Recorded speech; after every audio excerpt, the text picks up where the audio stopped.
The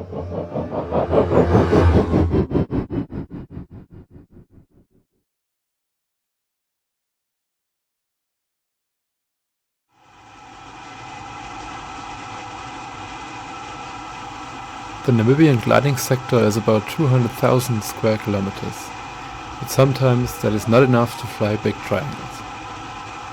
Fortunately, the weather in neighboring Botswana is often just as good or even better than in Namibia.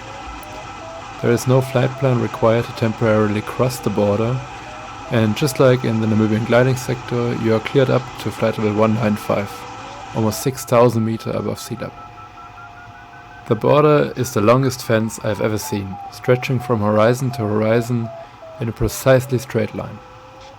On really clear days, you can see how it follows the curvature of the earth. Its purpose is to protect Namibia from the uncontrolled wildlife in Botswana.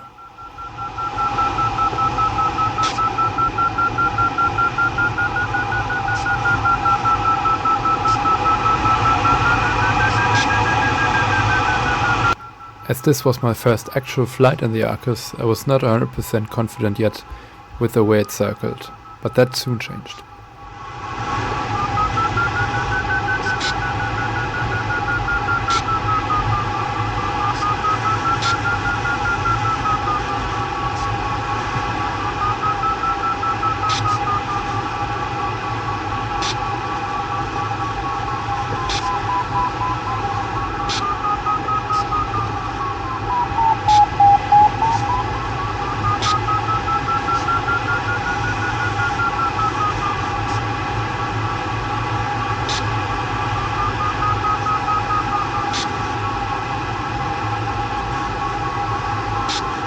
If you think Namibia is not densely populated, you haven't seen the western part of Botswana yet.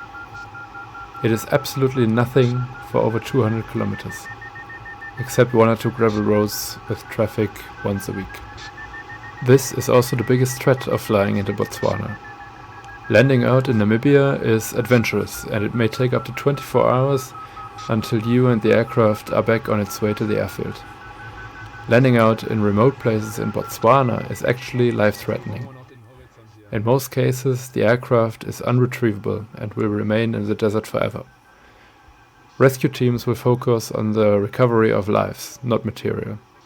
And since there is no search and rescue service in Botswana, and the only border crossing from Namibia is east of Gobabis, they will be a while.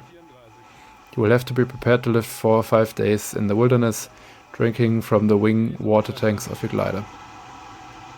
The only worst place you can land out is this northern part of South Africa, which you can also enter at any time up to flight level 145. There are no roads, the terrain is almost undrivable there, and again no helicopter will reach you, so your chances of survival are very, very close to zero. You don't have to freak out about this when you're flying over these areas, but it's worth keeping in mind that outlandings are not as trivial as, for example, in Central Europe. I did not think I'd feel that way, but I always felt some relief returning back to good old Namibia after an excursion to Botswana.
We returned to Namibia and continued to the west to gain triangle points for the flight.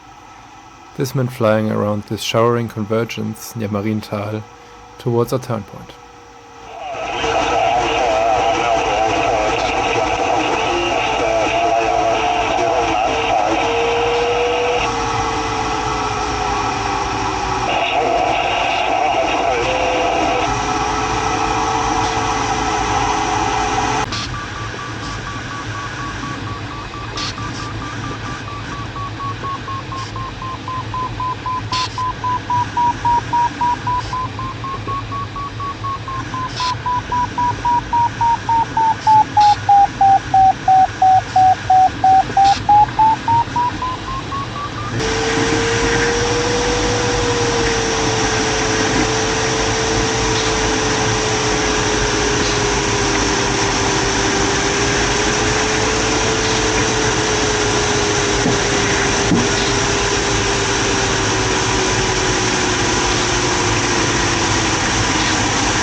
Soon after we have passed the convergence, we had to turn around towards Veronica again, because it was just 1 hour before sunset and we were over 120 kilometers from the airport.